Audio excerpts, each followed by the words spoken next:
এই পৃথিবীর জমিনে দুইজন নবী ছিলেন, হযরত নূহ আলাইহিস সালাতু ওয়াস সালাম, যার স্ত্রী নূহ নবীর প্রতি ঈমান আনেন নাই, নবীর সাথে গাদ্দারি করেছেন।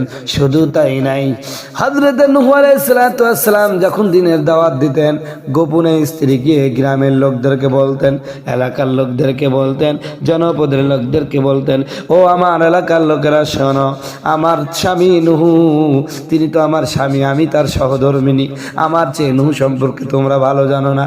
শোনো, নূহ আলাইহিস সালাতু ওয়াস সালাম, নূহ একজন পাগল, এই পাগলের কথা শোনো না। নূহ আলাইহিস সালামকে পাগল বলে এলাকার লোকদেরকে নূহ আলাইহিস সালাতু ওয়াস সালামের বিরুদ্ধে উস্কে দিত। ফলে নূহ আলাইহিস সালামকে আরো বেশি কষ্ট ওই কওমের লোকেরা দিত। আমার ভাইয়েরা, এক পর্যায়ে আল্লাহ রাব্বুল আলামিন যখন ওই জাতির প্রতি গজব নাজিল করলেন, আযাব নাজিল করলেন, নূহ আলাইহিস সালাতু ওয়াস সালাম স্ত্রীর ব্যাপারে আল্লাহকে বলেন, আল্লাহ, উনি আমার স্ত্রী, একসাথে দেখেছি, দয়া করে তুমি তারে মাফ করে দাও। আমার আল্লাহ ডাক দেয়া বলেন, নূহ রে, তুমি তোমার স্ত্রীর ব্যাপারে আমার কাছে আপিল করো না, দোয়া করো না। এই মহিলা তোমার স্ত্রী হতে পারে, তোমার সাথে গাদ্দারি করেছে, তোমার প্রতি মানে না নাই, আমি আল্লাহকে মানে নাই, বরং গোপনে তোমার বিরোধিতা করে জনগণকে তোমার বিরুদ্ধে উস্কে দিয়েছে। সুতরাং আজকের আযাব থেকে তুমি তোমার দোয়াই রক্ষা করতে পারবে না, আমি তাকে আযাব দেব। আল্লাহ রাব্বুল আলামিন তাকে আযাব দিয়ে ধ্বংস করে দিয়েছে। 2 নাম্বার, হযরত লূত আলাইহিস সালাম, তার স্ত্রীও লূত আলাইহিস সালামের প্রতি ঈমান আনলো না, বরং গাদ্দারি করলো। হযরত লূত আলাইহিস সালামের পরিবারে যখনই কোনো আগত মেহমান আসতো, সুশ্রী, এই সমস্ত সুন্দর সুন্দর মেহমানদেরকে দেখার সাথে সাথে গোপনে গ্রামের লোকের কাছে চলে যেত আর বলতো, শোনো, আমাদের বাড়িতে হযরত লূতের পরিবারে দেখলাম, আমাদের বাড়িতে শোনো, এক সুন্দর সুন্দর যুবক এসেছে, যাদের দেখলে তোমরা পাগল হয়ে যাবে। আসো না আমাদের বাড়িতে, তোমাদের বিকৃত মানসিকতা, তোমরা মন মানসিকতা, তোমাদের বিকৃত মনোবাসনা তোমরা পূরণ করো। এইভাবে করে লূত আলাইহিস সালামের বিরোধিতা করতো, কওমের লোকদেরকে অকাম কুকামের প্রতি উদ্বুদ্ধ করতো। সম্মানিত বন্ধুগণ, আমার ভাইয়েরা আমার, এখানে একটা কথা ভালো করে মনে রাখার দরকার, পৃথিবীতে যত নবী রাসূল এসেছেন তাদের স্ত্রীরা চারিত্রিকভাবে ভালো ছিলেন, এতে কোনো সন্দেহ নাই, কিন্তু দাওয়াতের বিরোধিতা করেছেন। এবং নূহ আলাইহিস সালাতু ওয়াস সালাম এবং লূত আলাইহিস সালাতু ওয়াস সালামের স্ত্রী তাদের মধ্যে অন্যতম। যারা নবীর স্ত্রী হওয়ার পর ঈমান আনে নাই, তার মানে তারা কিন্তু দুষ্কৃতিকারী ছিলেন না, তারা কিন্তু চরিত্রহীন ছিলেন না, বরং তারা নবীদের দাওয়াতের বিরোধিতা করতেন। প্রিয় ভাইরা আমার, শুধুমাত্র নবীদের দাওয়াতের বিরোধিতা করার কারণে চরিত্রগত দিক দিয়ে ভালো থাকার পরও তারা আল্লাহর জাহান্নামী হয়ে গেছে, আল্লাহর আযাব থেকে তারা বাঁচতে পারে নাই। সুতরাং পরকালে বাঁচার জন্য সর্বপ্রথম মাধ্যম হচ্ছে একমাত্র শুধুমাত্র কেবলমাত্র ঈমান। ঈমান ছাড়া বাঁচা যাবে না। আপনি মনে করতে পারেন হাফেজ মাওলানা মুফতির বউ, অথবা আপনার স্বামী নামাজি, অথবা আপনার সন্তান নামাজি, অথবা আপনার আত্মীয় স্বজন বড় বড় আলেম, এবার আপনি বেপরদায় চলছেন, নামাজ পড়ছেন না, ঈমানের কাজ করছেন না, ঈমান আনছেন না, আল্লাহর কসম করে বলি, আত্মীয়তার দোহাই দিয়ে আল্লাহর জান্নাতে যাওয়া যাবে না। যেহেতু আল্লাহ বলেছে, ওয়ানদির আশিরাতাকাল আকরাবিন। এক মহিলা ছিল, ওর বাচ্চা টাচ্চা হয় না, কি হয় না, বাচ্চা হয় না। বিয়ের পরে একজন মেয়ের সবচেয়ে বড় চাওয়া কি, মা হবে। 16 বছর বিয়ে হয়েছে, এখনো বাচ্চা হয় না। তখন ও মনে মনে চিন্তা করলো, আল্লাহ গো, তুমি যদি আমার একটা বাচ্চা দাও, তাহলে এই করবো এই করবো, কিছুইতে হয় না। তো এক পর্যায়ে মহিলা অপারগ হয়ে আল্লাহ বলল, আল্লাহ, তুমি যদি আমাকে একটা বাচ্চা দাও, তাহলে আমি 7 দিন কবরে থাকবো। কয়দিন? 7 দিন কবরে থাকবে। আল্লাহ কবুল করে নিছে, বাচ্চা পেটে এসে গেছে। আর মুসলমানের একটা মানুষের একটা ধর্ম কি জানেন, বিপদ যদি পড়ে তখন আল্লাহকে সব সময় ডাকে, শয়নে স্বপ্নে দাঁড়িয়ে সব জায়গায় কারে ডাকে। আর যখন বিপদ উঠে যায়, উদ্ধার হয়ে যায়, তখন এমনভাবে চলে যে জীবনে কোনোদিন বিপদ হয়নি। কথা বলে দেখ না, এমন ভাব দেখায়। তো ওই মহিলা যখন বাচ্চা হয়ে গেল, ওরা আর ওই মান্যতের কথা মনে নাই। এবার বাচ্চার বয়স যখন 20 বছর, উনি সুন্দর দেখি 5টা-10টা মেয়ে দেখি বিয়ে দিয়েছে। কথা বুঝতে চাইছেন? বিয়ে দেওয়ার পরে বাসর রাত হয়ে গেল। 7 দিন পরে একদিন ঘুমিয়ে আছে, রাত 1টার সময় হঠাৎ করে ওর মা স্বপ্নে দেখছে একজন ভদ্রলোক, দাড়ি টুপি আছে, বিশাল এক বুজুর্গ লোক এসে বলছে, এই তোর যে মান্যত ছিল যে সন্তান হলে তুই 7 দিন কবরে থাকবি, ওইটা তো থাকলি না। যদি না থাকিস আগামী 7 দিন পরে তো ছেলে মারা যাবে। মা এই স্বপ্ন দেখে রাতের মধ্যে সেই কান্না শুরু করে দিছে। পাশের রুমে বেটার বউ আর বেটা মায়ের কান্না শুনে তাড়াতাড়ি করে ঘরে যাই, বলছে, মাগো কাঁদছো কে? কয়, বাপ কাঁদছে এই কারণে, আমি স্বপ্নে দেখলাম তুই যত হচ্ছিলি, তুই তো আমার অনেক পরে হয়েছিস, বিয়ের 16 বছর পরে কোনো সন্তান হয় না। আমি আল্লাহর কাছে মান্নাত করছিলাম, আল্লাহ তুমি যদি আমার একটা সন্তান দাও তাহলে আমি 7 দিন কবরে থাকবো।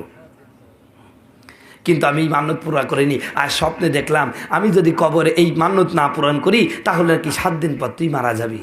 সন্তান এইবার মায়ের পা ধরে কাঁদছে, মাগো আমি কেবল বিয়ে করেছি, বিধবা হয়ে যাব, আমার বউটা বিধবা হয়ে যাবে, না এটা মেনে নেওয়া যায় না। মা তোমার যতই কষ্ট হয় মরো আর বাঁচো, তুমি কবরে থাকো। কথা বুঝতে পেরেছে? এখন মায়ের এই ছেলের এই কান্না দেখি মা আর কি করবে, ঠিক আছে বাপ তুই কবর খুঁড়িস। ও সকালবেলায় উঠি কবর খুঁড়তে শুরু করে দিছে, বুঝতে আসছে? কবর টবর খুঁড়ে মাকে গোসল টোসল করাই, বাস কবরে যাই রাইখে আসছে। এখন কবরে রাইখে আসে সকল চলে গেছে, ও টুকটুক করে চোখ, তো ও তাজা মানুষ তাই না, ও টুকটুক করে তার কবরে কাফনটা সরি তাকায় দেখছে যে কোনো দিকে সব দিকে অন্ধকার, কিন্তু পায়ের দিক দিয়ে একটা ছিদ্র, ওইখান থেকে সুন্দর আলো বেরোচ্ছে। আর এদিকে তাকায় দেখছে 2 জন মহিলা খুব সুন্দর টুকটুকের গল্প করছে। কথা বুঝতে আসছে? ও আবার ওইটা দেখে তাকায় আছে, তাকায় থাকতে হঠাৎ করে এই গল্পরতা 2 জন মহিলা দেখছে কবরের মধ্যে একজন মহিলা বসে শুয়ে আছে। বুঝাই শুই শুই কি দেখছো, আসো আমাদের সাথে একসাথে গল্প করি। তো বুঝে আমি যাবো কেমনে? কয় ওই যেমনি আলো ঢুকছে ওমনি একটা লাথি মারো, দরজা তৈরি হয়ে যাবে। ও মারছে এক লাথি, দরজা হয়ে গেছে। দরজা যখন হয়ে গেছে এবার 3 মহিলা দিছে গল্প, এক গল্পে 7 দিন চলে গেছে।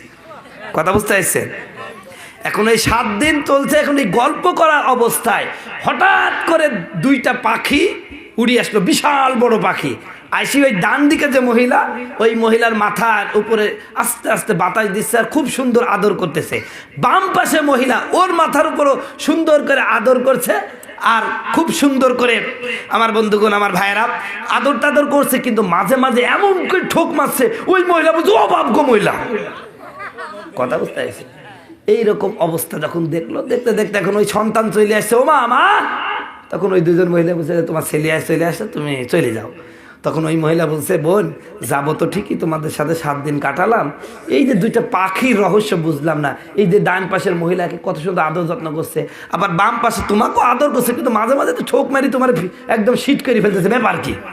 এই কাহিনীটা বলো দিদি। এই কাহিনী কি শুনবে? কষ্ট হচ্ছে না তো আপনাদের?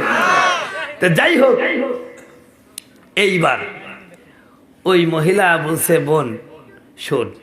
তখন ডান পাশের মহিলা ওরে ধরে বলছে, বোন রে, দুনিয়ার জীবনে আমি যখন ছিলাম আমি একটা পরেজগার নারী ছিলাম। জোরে বলেন সুবহানাল্লাহ। ডাক দেয়া বলেন আমার বোন শোনো, দুনিয়ার জীবনে আমি একজন পরেজগার মহিলা ছিলাম, আল্লাহওয়ালা মহিলা ছিলাম। আল্লাহর কোন বিধানের আমি কখনো আল্লাহর বিধানের অবাধ্য হই নাই। আমার আল্লাহ যেভাবে চলতে বলেছে দুনিয়ার জীবনে আমি তেমনই চলেছি। শুধু তাই নাই, আমার 57 বছর পারিবারিক জীবনে কোনো দিন আমার স্বামীকে কোনো কথায় কষ্ট দেই নাই। জোরে বলেন সুবহানাল্লাহ। এ আমার বোন, 57টা বছর আমার স্বামীর সাথে কাটালাম, কোনোদিন আমার স্বামীর মনে কষ্ট দেয় নাই। মনের অজান্তে যখন কোনো বিয়াদবি হয়ে গেছে আমার স্বামীর কাছে আমি ক্ষমা চেয়ে নিয়েছি। এত সুন্দর দাম্পত্য জীবন অতিবাহিত করার পরে আমার স্বামীর আগে আমার যখন মৌত হয়ে গেল, আমার স্বামীটা পাগল পারা হয়ে গেল। আমার যখন মৃত্যু হয়ে গেল, কবরের মধ্যে আমাকে যখন দাফন করা হলো, সমস্ত মানুষ চলে গেল, আমার কলিজার টুকরা সন্তানগুলো চলে গেল, আমার আত্মীয় স্বজন সবাই যখন চলে গেল, আমার স্বামী আমার কবরের কাছে বসে বসে আমার আল্লাহর কাছে দোয়া করলো, রব্বুল আলামিন আমার কলিজার টুকরা স্ত্রী দীর্ঘ 57 বছর একসাথে চলাফেরা করেছি, একসাথে থেকেছি, আমার এই সুদীর্ঘ সময়ের মধ্যে আমার স্বামী কোনোদিন, আমার স্ত্রী আমার মনে কোনোদিন কষ্ট দেয় নাই। আমি তার প্রতিটা চলাফেরায় কথাবার্তায় আমি খুশি ছিলাম। গো আল্লাহ, আমার এই কলিজার টুকরা আমার প্রিয়তমা স্ত্রী আজ এই দুনিয়ার সফর শেষ করে কবরের জগতে চলে গেছে। আমি স্বামী আমার কলিজা বড় ছটপট করছি গো আল্লাহ।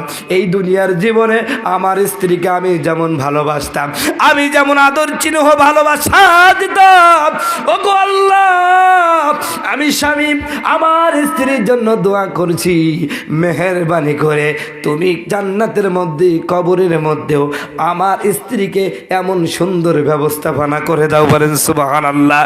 আমার বোন আমার স্বামীর দোয়া আল্লাহ কবুল করে নিলেন, সেই থেকে আমার স্বামীর পক্ষ থেকে এই পাখিটা তৈরি করে দিয়েছেন আল্লাহ। দুনিয়ার জীবনে আমার স্বামী আমাকে যেমন আদর যত্ন করতো, এই পাখিটা তদ্রূপ তেমনই আদর করে, বলেন সুবহানাল্লাহ। আমার বন্ধুগণ আমার ভাইরা, এবার দ্বিতীয় মহিলাকে ডাক দেয়া বলছেন তোমার অবস্থা কি?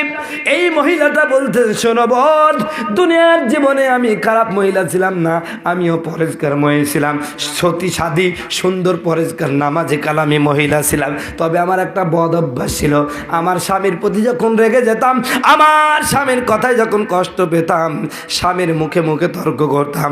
স্বামীকে মাঝে মাঝে আমিও কিছু সময় আমার স্বামী যখন আমার গায়ে হাত তুলেছে, আমার প্রতি যখন চড়া হয়েছে, অনেক সময় আমিও মেরে দিয়েছি।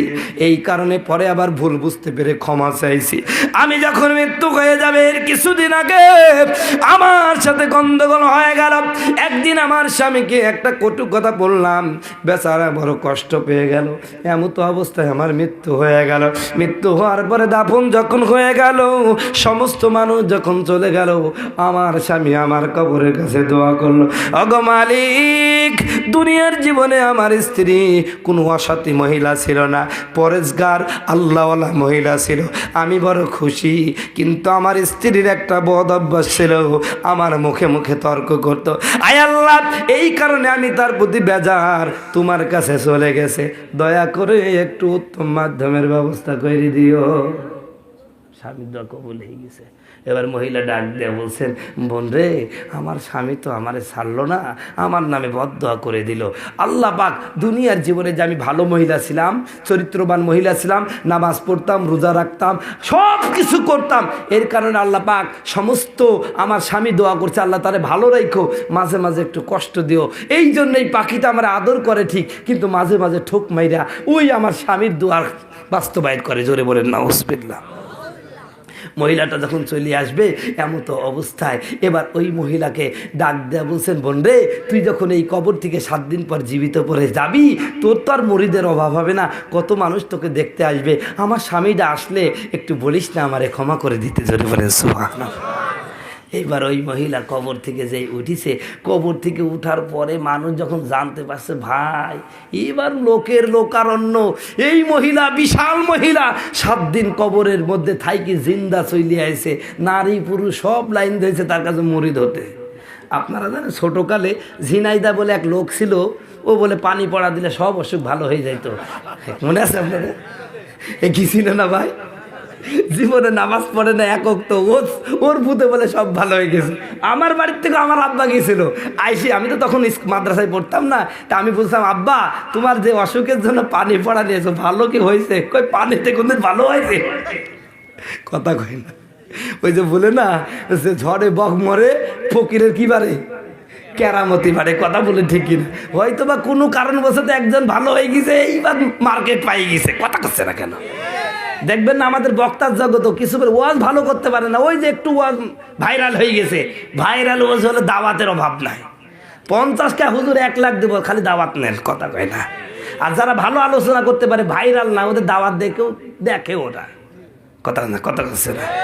তো যাই হোক ভাইয়ের আমার, তো যাই হোক ওই মহিলা যখন আসছে, সবাই আসছে, এবার ওই লোকও আসছে, আর ওই লোককে বুঝলি, ওই মহিলা বুঝলি দিচ্ছে আমার স্বামীর চেহারা এরকম, নাম এরকম। তো ওই খালি মহিলার যতই লোক আছে খালি চিন্তা করো ওই লোক মহিলার স্বামীকে। হঠাৎ করে নজর পড়ছে, নজর পড়ার বোঝাই আসে এদিকে আসো, হাজার হাজার মানুষের লোক যখন ডাকছে, ও তো মনে খুশি, এইরকম আল্লাহওয়ালা মহিলা আমাকে ডাকছে, আর ওরও স্বামী নাই আমারও বউ নাই, চলো 2 জন সংসার করে খাই, কথা করছে না, কথা বুঝতে আসছে। এইবার ও গেছে, তখন বলছে কি ব্যাপার, বলেন আপনাকে কি করতে হবে? কয় কিছু করতে হবে না, শুনো, এই তোমার বোন নাম কি, এই অমুক দিন মারা গেছে। ওই লোকটা আরো আশ্চর্য গেছে, কি রে এই মহিলা তো কোনোদিন জানে না, আমার বউ কমে মারলো জানলো কি করে? এ আরো খুশি হয়ে গেছে, কথা বলতে চাইছেন। কয় শোনো, আমি তোমাকে একটা কথা বলি। কয় কি কথা? কয় শোনো, তোমার বউটা মারা গেছে, আমি তো কবরের মধ্যে দেখে আসলাম, খুব কষ্টে আছে। তুমি যদি তোমার বউকে মাফ করে দাও, আমি দোয়া করব তুমি আল্লাহ জান্নাতে চলে যাবা। বলেন সুবহানাল্লাহ। এখন এইরকম একটা মহিলা যদি দোয়া করে, ভাই কেউ না মাফ করে পারে? ও তখন বলছে, আল্লাহ তোমার সাক্ষী রেখে, এই সমস্ত মানুষকে সাক্ষী রেখে, আল্লাহ তোমার কাছে আমি আজকে থেকে আমার বউর উপর থেকে সমস্ত কষ্ট তুলে নিলাম। জোরে বলেন সুবহানাল্লাহ। এবার মহিলা বলছে, যাও আমও তোমার জন্য দোয়া করে দিয়েছি। 3-4 দিন পরে মহিলা আবার স্বপ্ন দেখছে, এবার ওই মহিলাও আল্লাহর রহমতে ভালো হয়ে গেছে। জোরে বলেন সুবহানাল্লাহ। এই জন্য আমার মা বোনেরা, ওয়াজ এ পর্যন্তই শেষ, আর সামনে যাব না। কষ্ট হবে নাকি? এখন বন্ধুগণ, আমার ভাইরা, আমার মাদেরকে বলবো, বোনেরা আপনারা খবরদার স্বামীর মুখে মুখে তর্ক করবেন না। কারণ এই পুরুষরা সব সহ্য করতে পারে, কিন্তু এই মুখের তর্ক সহ্য করতে পারে না। কথা কয় না, কথা কয় না। এই জন্য বোনদেরকে বলবো, বোনেরা স্বামীর সাথে তর্ক করবেন না। আর ভাইদেরকে বলবো, আর বউকে মারবেন না। কারা কারা দু হাত তুলে দেখান, কারা কারা বউ মারবেন না? সবাই হাত তুলছে না, যেটা হাত তুলে ওটা বউ মারবে। কথা কয় না। আল্লাহ কবুল করে চলবো না, আমিন। আর মা বোনরা মনে মনে নিয়াত করেন যে আমরা আর কোনোদিন স্বামীর সাথে তর্ক করব না। এরপরে করলে আপনি ফোন দিবেন, আমি ঠিক করে দেবো। থাক, আলহামদুলিল্লাহ। আমরা কি আমাদের পঠিত যে আয়াত সূরা আল ইমরানের, আল্লাহ বলছেন যদি আল্লাহর ভালোবাসা চাও তাহলে কি করতে হবে? নবীকে অনুসরণ করতে হবে। নবীকে অনুসরণ করলে লাভ কি? আল্লাহ আমাদের ভালোবাসবে, গুনাহ মাফ করবে। শেষ, আলহামদুলিল্লাহ। প্রিয় ভাইরা আমার,